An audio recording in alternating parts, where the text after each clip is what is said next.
Ticket to Ride is far too long a game, thought no one ever. And here we are with Ticket to Ride New York. In the game, you do the usual actions of choosing up to two taxi cards. Taxis, not trains.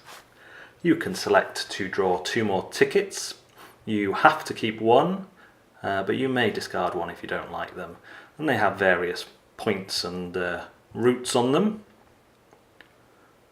Or you can play cards of colours matching routes on the board to claim those routes, as this beautiful presentation will display right here. Grey spaces are, of course, wild. New to New York, covered up by my hand, are landmarks which score you 1 point as long as you have one route connected to them. Not a destination, but just one route. Of course, this does not simulate real driving in New York, which this picture neatly does. Ticket to Ride New York is the game that no one really realised they wanted until they play it. It is a quick, vicious, short version of any other Ticket to Ride game, really. The basics are all the same. The things you do on your turn are all the same. There's no complication like tunnels. There is wild spaces where you can play any colours, and there's these landmarks which can score you extra points which are thrown in. And that's the only kind of issue with the rules. It's not clear. Well, I thought it was clear, but I've seen online it's not clear whether you can only score each landmark once or twice per route. I play that you score it once as long as you have at least one route attached to it. That seems to make sense to me. But yeah, I was really dubious, like, will it work? Will it, how's this going to work? But a couple of interesting things happen. Because it's so fast, because you've only got 15 taxis, this is a fast game. And if you take two tickets at the start, then, well, that you're barely going to have enough cars to do two tickets and then a few more. The most I've ever got is 4 tickets, and the reason I got that was because I got super lucky with my first two. They were going to the same. Basically, I had tickets all along a diagonal line on the map, and that just worked out for me that time. And the luck of the draw in terms of the tickets is going to play more of a part in Ticket to Ride New York than it does in its older brothers and sisters, because it's so short, and because the map is smaller, there's less tickets, which means you're gonna cross over a lot more, and you're going to have much more luck in terms of getting ones that are nearby or cross over some of the paths you've already constructed. Whereas in large Ticket to Ride, the decision on the tickets is probably comes about the same time in the game if you're measuring it in percentages, but you feel like you've got much more time. If you take a ticket that's way off, there might be some measure in going after it still. In Ticket to Ride New York, if you get one that's way off, you probably have to cut your losses and discard that one. And it does mean that there's strategies in tickets are a bit different.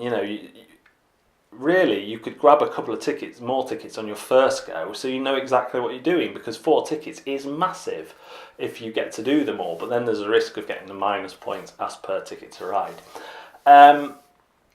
It is because the routes are so short that you're only going a couple of hands in before you're starting to complete your destinations, and because you only need 2s and 1s, you really feel like you're achieving stuff quickly. And therefore you really have to think of prioritise again, like, do I get the tickets now, or well, I might be able to collect the colours I need, and then if someone starts going where I want to go, I'll start playing my taxis. It condenses all those decisions and feelings you have in a Ticket to Ride game into a much shorter time frame, which makes them feel much more pressurised. My son, my 8-year-old, enjoyed it more than my first journey, and I think that is slightly because of the more complicated map. It's not necessarily got more spots, but it's got more routes, and he had no problem reading the tickets, so I was surprised by that. But for me, that means that Ticket to Ride New York will be replacing my first journey in my collection. Downsides, I think it's a game that, because of its shortness, because of the fewer variety in the tickets, the journeys you'll be completing, that it's not one you can binge on. On the other hand, you will probably play it a couple of times in a row. But if you kept on playing it week in, week out, a couple of times, you'd soon encounter people who just knew kind of the routes. And I've seen this in bigger Ticket to Ride where people know what route you're after, so they deliberately block you, that sort of thing.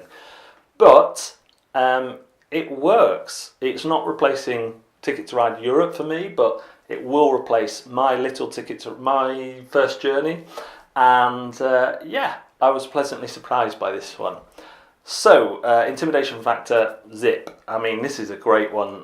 We talk about Ticket to Ride Europe as a gateway, but for people who are even on the fence about the length of time being played, bang, 10-15 minutes you've played a full game of Ticket to Ride.